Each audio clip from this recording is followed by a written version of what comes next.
Hello friends, ಆಹಾರ ವಾಹಿನಿ ಚಾನಲ್ಗೆ ಸ್ವಾಗತ. ತುಂಬ ಸಿಂಪಲ್ ಆಗಿ ಮಾಡುವ ಕಡಲೆಕಾಳು ದೋಸೆ. ಹಾಗೆ ನೀವು ಹೊಸದಾಗಿ ನೋಡ್ತಾ ಇದ್ದರೆ ಹಾಗೆ ಒಂದ್ಸರಿ ಸಬ್ಸ್ಕ್ರೈಬ್ ಮಾಡ್ಕೊಳ್ಳಿ, ಶೇರ್ ಮಾಡಿ, ಲೈಕ್ ಮಾಡಿ, ಕಮೆಂಟ್ ಮಾಡಿ.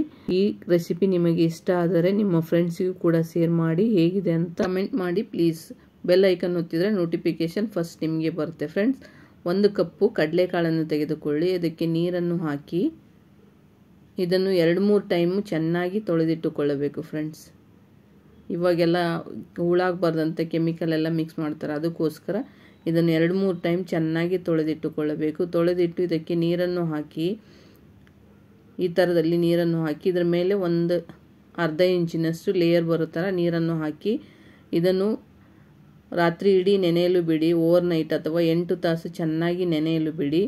ಇವಾಗ ನೋಡಿ ಎಷ್ಟು ಚೆನ್ನಾಗಿ ಕಡಲೆಕಾಳು ಇದು ನೆನೆದಿದೆ ನೋಡಿ. ಇವಾಗ ಒಂದು ಜರಡಿಯನ್ನು ತೆಗೆದುಕೊಳ್ಳಿ. ಈ ಥರದಲ್ಲಿ ನೀರೆಲ್ಲ ಬಸಿದುಕೊಳ್ಳಿ, ನೀರಿರಬಾರ್ದು. ಆ ಥರದಲ್ಲಿ ಇನ್ನೊಂದು ಸರಿ ಚೆನ್ನಾಗಿ ತೊಳೆದು ಬಸಿದಿಟ್ಟುಕೊಳ್ಳಿ. ಅದೇ ನೀರಲ್ಲಿ ಬಸಿಯೋಕ್ಕೆ ಹೋಗಬೇಡಿ. ಒಂದು ಸರಿ ನೀರು ಹಾಕಿ ತೊಳೆದು ಆಮೇಲೆ ಈ ಥರದಲ್ಲಿ ನೀರನ್ನು ಬಸಿದಿಟ್ಟುಕೊಳ್ಳಿ.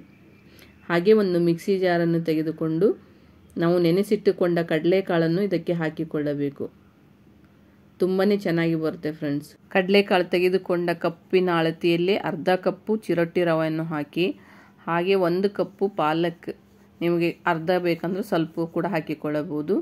ಹಾಗೆ ಕೊತ್ತಂಬರಿ ಸೊಪ್ಪಿನ ಸ್ಟೆಮ್ ಅಥವಾ ಕೊತ್ತಂಬರಿ ಇದ್ದರೂ ಕೂಡ ಹಾಕಿಕೊಳ್ಳಿ.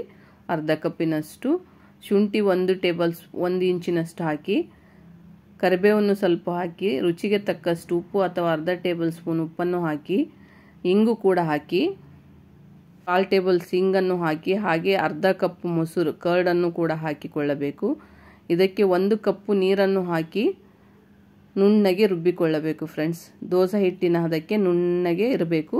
ಆ ಥರದಲ್ಲಿ ಚೆನ್ನಾಗಿ ಮಿಕ್ಸ್ ಆಗಿ ನುಣ್ಣಗೆ ರುಬ್ಬಿಟ್ಟುಕೊಳ್ಳಿ. ಬೇಕಂದರೆ ಆಮೇಲೆ ನೀರು ಹಾಕಿಕೊಳ್ಳಬಹುದು. ನೋಡಿ, ಇದನ್ನು ಒಂದು ಪಾತ್ರೆಗೆ ಹಾಕಿಕೊಳ್ಳಿ. ಇದಕ್ಕೆ ಸ್ವಲ್ಪ ನೀರನ್ನು ಹಾಕಿ ಮಿಕ್ಸಿ ಜಾರಿಂದ ಇದಕ್ಕೆ ಹಾಕಿಕೊಳ್ಳಿ.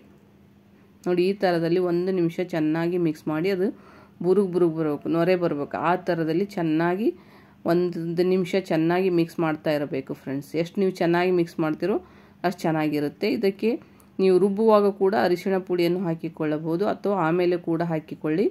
1/4 ಟೇಬಲ್ ಸ್ಪೂನ್ ಅರಿಶಿಣ ಪುಡಿಯನ್ನು ಹಾಕಿ ಚೆನ್ನಾಗಿ ಮಿಕ್ಸ್ ಮಾಡಿ. ಹಾಕದಿದ್ರೂ ನಡೆಯುತ್ತೆ, ಇದು ಕಲರ್ಗೋಸ್ಕರ ಅಷ್ಟೇ. ನೋಡಿ, ಈ ಥರಲ್ಲಿ ಚೆನ್ನಾಗಿ ಮಿಕ್ಸ್ ಮಾಡಿ 5 ನಿಮಿಷ ನೆನೆಯಲು ಬಿಡಿ. ಹಾಗೆ ದೋಸೆ ಹಿಟ್ಟು ತುಂಬಾ ತಿಕ್ ಅನಿಸಿದರೆ ಇನ್ನೊಂದು ಸ್ವಲ್ಪ ನೀರನ್ನು ಹಾಕಿ. ಈ ಥರದಲ್ಲಿರಬೇಕು. ಸ್ವಲ್ಪ ನೀರಿನ ಥರ ಇದ್ದರೆ ದೋಸೆ ಚೆನ್ನಾಗಿ ಬರುತ್ತೆ.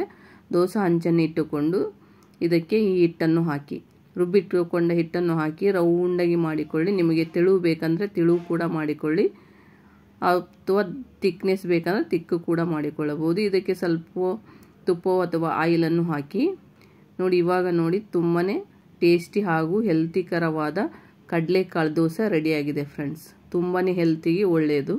ಇದೇ ಕಾಳನ್ನು ನೆನೆ ಇಟ್ಟು ನೀವು ಚೆನ್ನಾಗಿ ಮೊಳಕೆ ಬಂದ ಮೇಲೆ ಕೂಡ ದೋಸೆ ಹಾಕಿಕೊಂಡರೆ ಇನ್ನೂ ಹೆಲ್ತಿಗೆ ಇನ್ನೂ ಚೆನ್ನಾಗಿರುತ್ತೆ. ಫ್ರೆಂಡ್ಸ್, ಹಾಗೆ ನಿಮಗೆ ಇದರಲ್ಲಿ ಈರುಳ್ಳಿ ಹಾಗೂ ಕ್ಯಾರೆಟನ್ನು ತುರಿದು ಇದರಲ್ಲೇ ಹಾಕಿಕೊಂಡು ಉತ್ತಪ್ಪ ಥರ ಮಾಡಿಕೊಂಡರೂ ಕೂಡ ಇನ್ನೂ ತುಂಬಾ ಚೆನ್ನಾಗಿರುತ್ತೆ ಹಾಗೂ ಟೇಸ್ಟಿಯಾಗಿ ಕೂಡ ಇರುತ್ತೆ. ಫ್ರೆಂಡ್ಸ್, ಕಡಲೆಕಾಳಲ್ಲಿ ABC, ವಿಟಮಿನ್ಸ್ D ಇರುತ್ತೆ. ಫ್ರೆಂಡ್ಸ್, ಮ್ಯಾಗ್ನೇಷಿಯಮ್, ಪೊಟ್ಯಾಷಿಯಮ್ ಕೂಡ ಇರುತ್ತೆ.